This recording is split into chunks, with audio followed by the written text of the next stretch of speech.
Hinimbok ni Senate Minority Leader Coco Pimentel si Senate President Chis Escudero na simulan na ang impeachment trial kay Vice President Sara Duterte. Tinukoy ni Pimentel ang probisyon sa 1987 Constitution na dapat forthwith o agarang maglungsad ang Senado ng trial kapag nakatanggap ng Articles of Impeachment galing sa Kamara. Bago nito, may inihaing petisyon for mandamus sa Korte Suprema para atasan ng Senado na sinimulan na ang impeachment trial ng bise.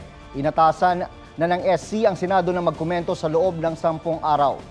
Wala pang tugon si Escudero, pero dati na niyang sinabi na hindi pwedeng simulan ang impeachment trial habang naka-adjourn ng Senado o ang sesyon ng Kongreso.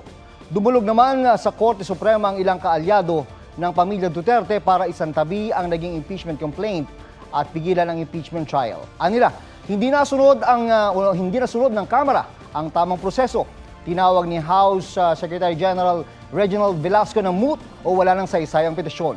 Nasa archives kasi ang tatlong naunang impeachment complaint habang naitransmita sa Senado ang ika-4 na reklamo.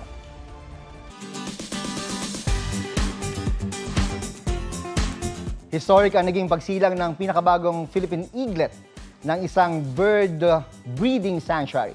Meet Riley, ang chick number 31 ng Philippine Eagle Foundation sa Davao City na napisa noong January 16. Ang pagsilang kay Riley na anak nina Sinag at Dakila ay kauna-unahang documented na unassisted natural hatching ng agila.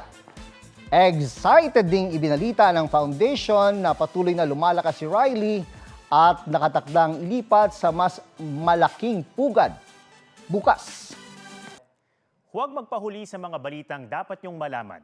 Mag-subscribe na sa GMA Integrated News sa YouTube.